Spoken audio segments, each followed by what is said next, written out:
rack 'em up, knock 'em down.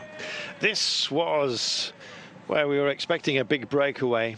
Unfortunately, some tumbles defined the top of the day, and it did for Jay Vine, I'm afraid.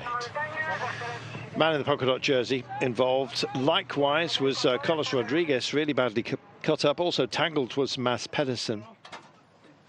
But the man who suffered most was Jay Vine, out of the race, wearing the polka dot jersey, carrying 2 stage wins with him. Shame that he's gone home. And then, of course, after he offered up so much to this race, he's really found a place in everyone's hearts. It was a day, Sean, of strategy, of breakaways, and ultimately, of course, for the leader of this race. Yes, it was. It was always going to be a day where it would be interesting to see what the breakaway would be, how many men would be allowed to go in it, and we had, again, a huge breakaway, and then we had the man from UAE, Almeida, really upsetting the pace being set by the team of Remco Evenepoel, Quick Step, and then it was all just full-on racing from that point. So a really difficult day for all the GC men.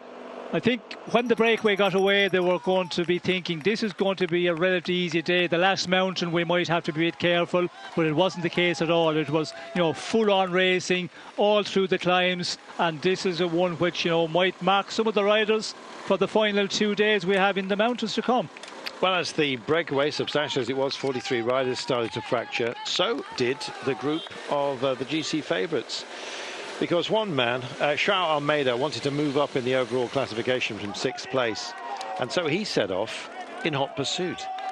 Wow, that really set alarm bells off for the likes of Astana with Miguel Angel Lopez, who were concerned about their positions sitting in front of João Almeida overall. Carlos Rodriguez, of course, had been battered and bruised. This, would you believe, is the red jersey group, counted as the peloton in part of the chase. And for much of the day, it was actually smaller than the breakaway itself, which had indeed shattered. Hugh Carthy had tested the water. Thibaut Pinot was interested. And so, indeed, was Enric Mas to make a statement. Both he and Remco Evenepoel locked together. And in the end, the last man standing from the breakaway was Rob Hessink. He got himself off and up the road. And this was the moment he decided to leave Elie Gesbert in his wake.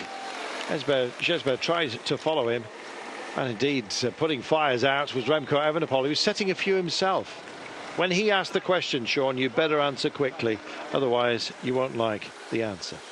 Yes, well, we see the attack just at the moment there, and when he did really stand on the pedals, Enric Mas had to dig deep to stay with him, and he knocked off his efforts pretty quickly, but he has no need to put in the efforts on the climb. Situation of the race in the overall standings, I think he was in defensive mood today. Just get through the stage and think about the 2 difficult days, notably Saturday's stage to come. Evenepoel marking out Enric Mas, and in fact this was the point where they managed to drop Miguel Angel Lopez, whose team had done an awful lot. Mas and Evenepoel bridged up cruelly in the last 200 metres to Rob Hessink, the last man standing from the breakaway, often in service of Primož Roglič. One man today, though, was about to help himself, and that was our leader, Remco Evenepoel.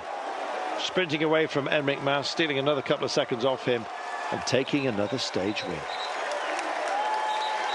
His second of the race. He leads overall, and now by an enhanced margin when you factor in bonuses and the gap that he found at Mas at the line.